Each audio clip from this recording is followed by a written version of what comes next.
لله نحمده ونستعينه ونستغفره ونعوذ بالله من شرور أنفسنا ومن سيئات أعمالنا من يهده الله فلا مضل له ومن يضلله فلا هادي له ونشهد أن لا إله إلا الله وحده لا شريك له ونشهد أن محمدا عبده ورسوله الذي أرسله بالحق بشيرا ونذيرا وداعيا إلى الله بإذنه وسراجا منيرا أما بعد فقد قال الله تعالى في كلامه المجيد والفرقانه الحميد فأعوذ بالله من الشيطان الرجيم بسم الله الرحمن الرحيم يسألونك ماذا ينفقون قل ما أنفقتم من خير فللوالدين والأقربين واليتامى والمساكين وابن السبيل وما تفعلوا من خير فإن الله به عليم وقال الله تعالى في كلامه المجيد والفرقانه الحميد فأعوذ بالله من الشيطان الرجيم إن الله وملائكته يصلون على النبي يا أيها الذين آمنوا صلوا عليه وسلموا تسليما اللهم صل على محمد وعلى آل محمد كما صليت على إبراهيم وعلى آل إبراهيم إنك حميد مجيد اللهم بارك على محمد وعلى آل محمد كما باركت على إبراهيم وعلى آل إبراهيم إنك حميد مجيد اللهم صل على محمد وعلى آل محمد كما صليت على إبراهيم وعلى آل إبراهيم إنك حميد مجيد اللهم بارك على محمد وعلى آل محمد كما باركت على إبراهيم وعلى آل إبراهيم إنك حميد مجيد بلغ الأولى بكماله كشف الدجى بجماله حسنت جميع خصاله صلوا عليه وعليه राहे मेरे मस्कन हवाली ये काबा बने मेरे मदफन दियार मदीना बलगल उला बिकमालिही कशफत तुजा बिजमालिही हसनत जमीओ खिसालिही सल्लु अलैहि व आलिही আলহামদুলিল্লাহ সমস্ত প্রশংসা সেই মহান রব্বুল আলামিনের যিনি আমাদের জুমাতুস সানির তৃতীয় জুমার শরীক হওয়ার তৌফিক দান করলেন সেই মহান দরবারে আমরা শুকরিয়া যাপন করি আমরা সকলেই বলি আলহামদুলিল্লাহ আল্লাহ পাক কালামের ভিতর বলেন লাইন শাকারতুম লা আযিদান্নাকুম ওয়া লাইন কাফারতুম ইন্না আযাবি লাশাদীদ যে বান্দা আমার নিয়ামত পায় নিয়ামতের শুকরিয়া আদায় করে তার নিয়ামতকে আমি আল্লাহ পাক বাড়ায় দিই বলি সুবহানাল্লাহ এবং যে বান্দা আমার নিয়ামত পাইলো নিয়ামতের না শুকরিয়া আদায় করে তার নিয়ামতকে আমি আল্লাহ পাক সিনাই নিয়া ইন্না আযাবি লাশাদীদ শক্ত আযাব দ্বারা গ্রেফতার করি বলি নাউযুবিল্লাহ নিয়ামত এটা এমন একটা নিয়ামত আল্লাহ পাকের এমন অশেষ নিয়ামত শুধু খালি দুনিয়ার কাজ কাম থেকে ফারেক হয়ে আল্লাহ পাক যে মসজিদের মধ্যে যে আল্লাহ পাক উপস্থিত হওয়ার তৌফিক দান করলেন এটা বিশাল একটা নিয়ামত আল্লাহর কাজ করা এটা একটা ছোটখাটো নিয়ামত না এটা অসংখ্য নিয়ামত যে কেউ আল্লাহর কাজ করতে পারে না যাকে আল্লাহ নিয়ামত দান করেন তার মানে কি কিসের নিয়ামত একটা শরীরের নিয়ামত একটা রুহের নিয়ামত নিয়ামত দুই ভাগে বিভক্ত শরীরের নিয়ামত কি ভালো মন্দ খাচ্ছেন চলতেছেন শরীরের নিয়ামত কিন্তু আখিরাতের নিয়ামত আছে তার মানে কি রুহুর আত্মার নিয়ামত এই যে ভালো কাজ করতে পারা দুনিয়ায় দেখা যায় না অথচ আমল যখন আখিরাতে কবরে যাবেন আমল দেখা যাবে না নাই সবকিছু ওপেন অসংখ্য পয়গম্বর এবং তার উম্মতগুলার অনুসারীরা থাকবে সেখানে আপনার আমলনামা দেখানো হবে বিশ্বনবীজি থাকবে বিশ্বনবীজি বলবেন যে আমার উম্মত কারা আল্লাহ পাক দেখা দিবে ওই সমস্ত তোমার উম্মতকে খুঁজায় নাও। বলছে কেমন করে আমি খুঁজতে পারবো? বলছে আপনার নেয়ামত, আপনার বান্দাগুলার নেয়ামতের শুকরিয়া আদায় করছে। কেমন শুকরিয়া? বলছে যখন নাকি নামাজ সময় হয়ে যায়, উজু করে, উজুর স্থানগুলো দেখেন ঝুলুক করে আলোর মতন উজ্জ্বল করে। তার মানে কি, তারা উজু করে নামাজ পড়তে আসে। এই যে উজু করা, এটা একটা অশেষ নেয়ামত। যে কেউ ঠান্ডা দিন উজু করতে, একজন মাসালা খুঁজে, বলে কি মাসালা? ওদের উজু গরম পানি দিয়ে উজু করা যাবে না। আমি বললাম যে ডাইরেক্ট পানি দিয়ে উজু করা যাবে। এখন উজু ডাইরেক্ট পানি ফেলে আবার কাজ করে। আমি টিউবওয়েলে ঠান্ডা পানিটা ফালাই দিয়ে ভিতরে তলের পানিটা হলো ডাইরেক্ট পানি। আল্লাহু আকবার। ঠান্ডার দিন যখন আসে তখন কি ভিতরে পানিটা গরম? বলেন না সুবহানাল্লাহ। আল্লাহ কেমন নিয়ামত। আর যখন নাকি গরমের দিন আসে তলের পানিটা, এটা কার নিয়ামত? এটা কি ডাইরেক্ট পানি না? আপনি চুলা জ্বালায়, আগুন জ্বালায় দিয়া পানি গরম হিট দিতে হবে নাকি? আর বান্দা কয় হাই ঠান্ডার টানে যাওয়া যায় না মসজিদে, ঠান্ডা কেঙ্গেরে উজু করি না। এক উজু দিয়া 42 রাকাত নামাজ শেষ, ঠান্ডার ভয়। অথচ আল্লাহ শুকরিয়া আদায় করলে নিয়ামত, নিয়ামত খুঁজে পায় না বান্দা। কেমন নিয়ামত? আল্লাহ তাআলার অসংখ্য নিয়ামত। এই পানির ভিতর, এটা কেমন একটা নিয়ামত। টাকা দিয়ে কিনে খাওয়া লাগে না। যদি টাকা দিয়ে কিনে খাওয়া লাগতো তাহলে তার নামাজই ছাড়ে দিত। এই টাকা দিয়ে পানি কিনে আনে, তারপর উজু করিবা হবে, তার সালা নামাজে পড়িন না। এই যে ফ্রি সাপ্লাই পানি দিচ্ছে, তারপরও বান্দার মন ভরে না। আল্লাহুম্মা সাল্লি সালাতান কামিলান ওয়া সাল্লি সালামান আলা মুহাম্মদ। একটু আওয়াজ করে সকালে বলি সাল্লাল্লাহু আলাইহি ওয়াসাল্লাম। আসলে আজকে জুমার আলোচনা তাৎপর্য হলো যে পিতা মাতার হক, পিতা মাতার হক। এখন অনেক লোক আছে পিতা মাতার হক না বুঝে কি করে, তারা গরু ছাগল নিয়ে বাবার দরবারে দৌড়ায়, ওখানে বলে হক পালন হয়। অথচ আল্লাহকে প্রশ্ন করেন, আল্লাহ তাআলাকে জিজ্ঞাসা করেন যে আল্লাহ আসলে হক কোনটা, কি জিনিস। এমন লোক আছে নিকট আত্মীয় স্বজন আছে, ওদেরকে দান না করে অন্য অপরজনকে দান করে। আছে না না এরকম লোক? নিকট আত্মীয় স্বজন গরিব, চলে না, ওদেরকে দান না করে বাইরে মানুষদেরকে দান করে, অথচ ওদেরকে দেয় না। আসলে আল্লাহ তাআলা কোরআনে কি বলতেছে? সূরা বাকারার 215 নম্বর আয়াত আল্লাহ পাক বলতেছেন, হে রাসূল আপনি বলে দেন, ইয়াসআলুনাকা মাযা ইউনফিকুন। ইয়াসআলুনাকা, যখন তারা আপনাকে প্রশ্ন করবে, সওয়াল করবে, মাযা ইউনফিকুন, কিসে আমরা খরচ করব। আছে না নাই এমন লোক? হে রাসূল আপনাকে যদি কেউ প্রশ্ন করে, হাজার বাবারে দৌড়াবো নাকি গরু নিয়া, না জিন্দা পীর মেলায় যাব? পীর বলে ফের আবার জিন্দা, বলেন না নাউজুবিল্লাহ। মরে গেলি তো সব শেষ, মৃত্যুবরণ করে, ঠিক কিনা বলেন? হ্যাঁ, যারা শহীদরা ওরা মরে না, ওরা জীবিত থাকে। তাদেরকে আল্লাহ পাক বালাহিয়াহুম ওয়ালাকিন লা ইয়ারযুকুন, তাদেরকে রিজিক দেন এবং তাদেরকে জীবিত রাখেন। তো এটা কেমন শহীদ? ও যে কেমন করে শহীদ?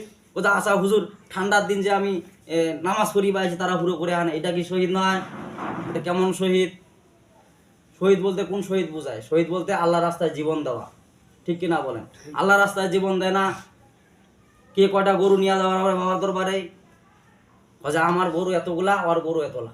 আর জিন্দা পীর মেলা আবার বাপরে বাপ, জিন্দা পীর না মরা পীর আল্লাহ জানে। অতটা বাটন ফাটা আছে কবর, আর উপরে মনে করেন যে খুব সৌন্দর্য, মানে মুরগি নিয়ে যাও আর কিবা নিয়ে যাও। হ্যাঁ, বাবার দরবারে যাও গরু নিয়া, আর এ দরবারে যাও মুরগি নিয়া, মুরগি বাবা আর গরু বাবা। এমন লোক আছে না নাই? অথচ আল্লাহ বা কথায় ডাইরেক্ট বলতেন, অ্যাকশন দিয়েছেন, ইয়াসআলুনাকা মাযা ইউনফিকুন, ইয়াসআলুনাকা।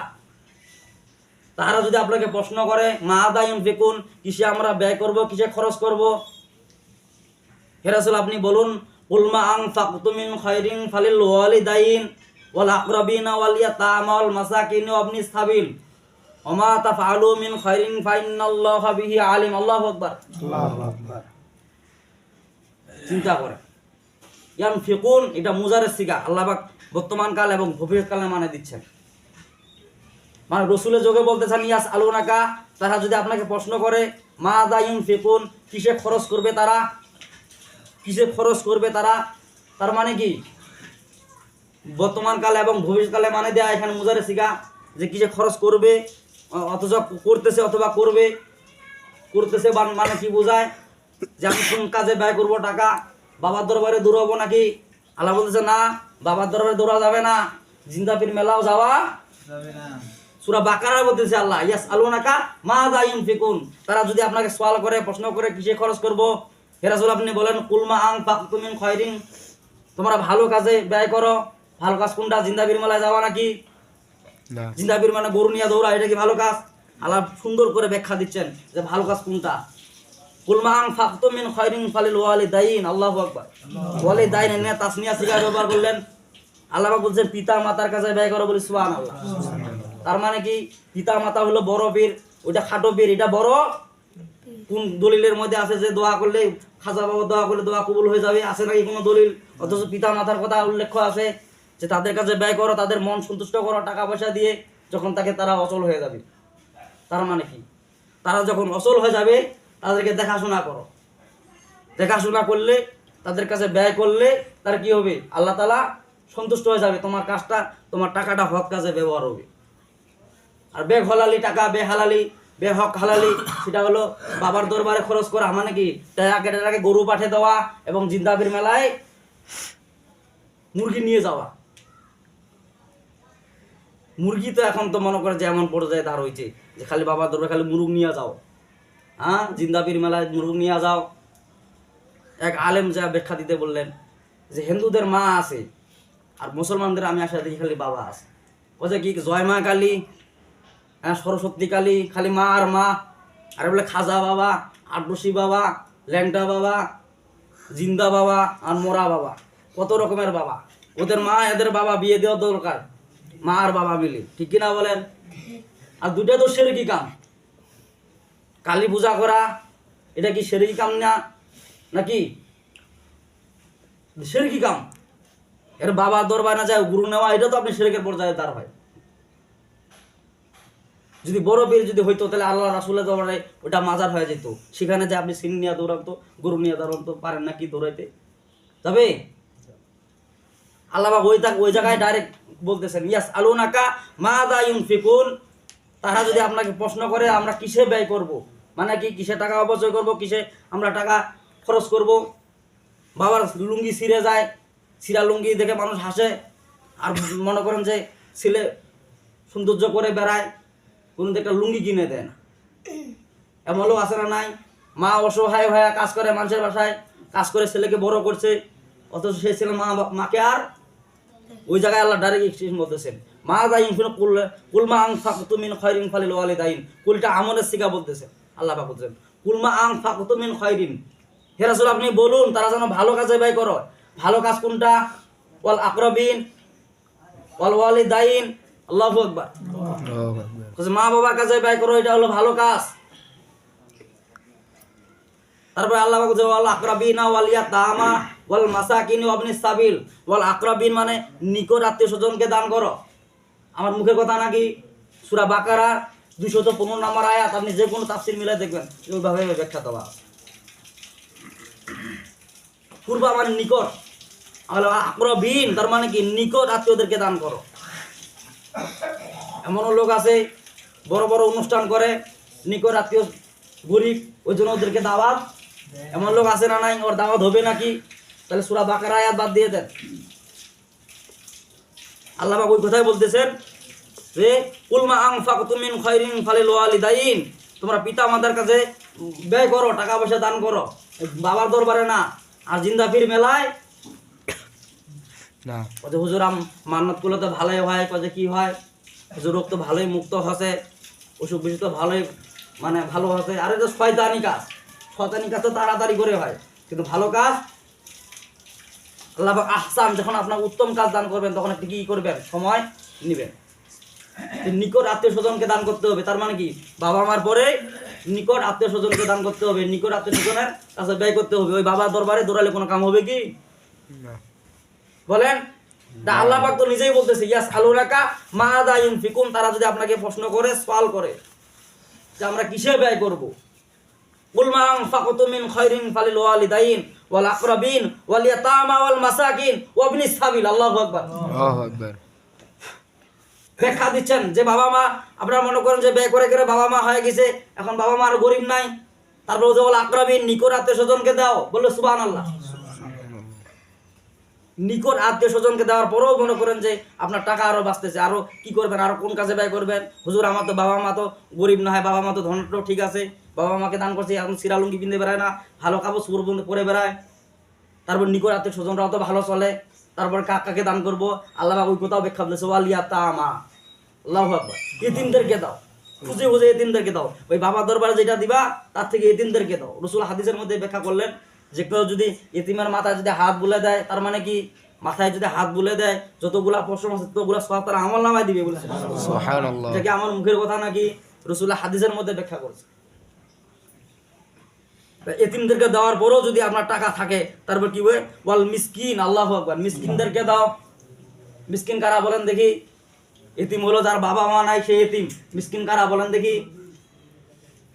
বলেন দেখি মিসকিন কারা? মিসকিন হলো অসহায় লোক, যার হাত পা নাই। এমন লোক আছে না নাই?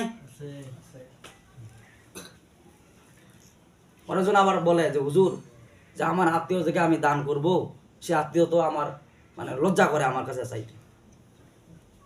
আপনি আপনার টাকা পয়সা যে দান করবেন, সেটা ওকে বলার দরকার নাই যে আমি তোমাকে দান করলাম। তাকে দেন, বলেন চলে তুমি চলো, আমি চলতেছি, আমার থেকে তুমি নিয়ে চলো। তার মন খুশি হয়ে যাবে। আর যদি খালি বলে খাওয়া দাওয়া ভালো মতো খেলে হবে, বেটা জীবনে কোনোদিন খাইছিল, সব কিছু বরবাদ হয়ে যাবে। তা আল্লাহ এখানে ওজনকার কথা বললেন যে বাবা মাকে দান করো, এটা হলো ভালো কাজ। কুল মা আনফাকতুম মিন খায়রিন, তোমরা ভালো কাজে কি করো, খরচ করো, ব্যয় করো। সে ভালো কাজটা কি? ফালিল ওয়ালিদাইন, মা বাবার কাছে ব্যয় করা, ওয়াল আকরাবিন, এবং নিকট আত্মীয় স্বজনদের কাছে ব্যয় করা, ওয়ালিয়া তামা, এবং এতিমদেরকে কাজে ব্যয় করা, ওয়াল মাসাকিন, এবং মিসকিনদেরকে ব্যয় করা। তারপরে আল্লাহ পাক বলছে আপনি সাবিল, আপনি সাবিলের ব্যাখ্যা কি? মুসাফির। এক লোক আসছে আপনার কাছে, আসা নিয়ে বলতেছে যে ভাই আমার যা টাকা অর্থসম্ভব ছিল সব খরচ হয়ে গেছে, এবার যে বাসায় যাব আমার কাছে কোনো টাকা নেই। সেই লোককে দেওয়া জায়েজ আছে। মিসকিনের ব্যাখ্যা মুফাসসিরগণ এইভাবে লিখছে, সেটা যদি বেদিনও যদি হয়, বেদিন বলতে কি বোঝায় বলেন দেখি? বেদিন বলতে কি বোঝায়? যার দিন নাই। বেদিন বলতে চিনেন না আপনারা? যার দিন নাই। দিন বলতে নাই কারা? যার হিন্দু। অসহায় লোকটা চলতে পারতেছে না, টাকার অভাবে চিকিৎসা করতে পারে না রোগের জন্য, সে লোককে দান করা জায়েজ আছে, যদি লোকটা বেদিনও যদি হয়, হিন্দুও যদি হয়। তা আপনারা আরো কি জিন্দা মেলায় যাবেন? কি জিন্দাবির মেলায় যাবেন? কারা কারা জিন্দাবির মেলায় যাবেন? হাত তুলেন দেখি। সব আল্লাহর ওলিগুলা। আবার ফের দেখবেন যে ফিজের তোলা তোলা বের, আবার দেখবেন জিন্দাবির মুরগি নিয়ে দৌড়ায়। সেটা কি কাম? পরিষ্কার। আপনার নামাজ, রোজা, হজ, যাকাত, যত ইবাদত সব আল্লাহ বিনষ্ট করে দিবেন, নষ্ট করে দিবেন যদি জিন্দা বেড়ায় যদি মুরগি নিয়ে যদি দৌড়ান। কারণ আল্লাহ ওপেন চ্যালেঞ্জ দিচ্ছে, ব্যাখ্যা দিতেছেন যে কোন কাজে ব্যয় করবা। আল্লাহ কুল মা আনফাকতুম মিন খায়রিন, তোমরা ভালো কাজে ব্যয় করো। ভালো কাজ হলো পিতা মাতার কাছে ব্যয় করা, তারপরে কি নিকট আত্মীয় স্বজনের কাছে ব্যয় করা, তারপরে কি বলেন দেখি? এতিমদের কাছে ব্যয় করা, তারপর মিসকিনদের কাছে ব্যয় করা, এবং কি মুসাফিরদের জন্য ব্যয় করা। তারপরে আল্লাহ বলতেছে ওমা তাফআলু মিন খায়রিন ফাইন্নাল্লাহা বিহি আলিম, ওমা তাফআলু, তোমরা যা খরচ করো, তার মানে কি? ওমা তাফআলু মিন খায়রিন, তোমরা যা ভালো কাজে ব্যয় করো, ফাইন্নাল্লাহা বিহি আলিম, নিশ্চয়ই ব্যাপারে আল্লাহ জানেওয়ালা। বলি সুবহানাল্লাহ। মানুষকে কি বলার আল্লাহ দরকার নাই। আল্লাহ পাক আমাদেরকে সবাইকে আল্লাহ পাক সঠিক বুঝে আমল করার তৌফিক দান করুক। ওয়া আখিরুল আলহামদুলিল্লাহ।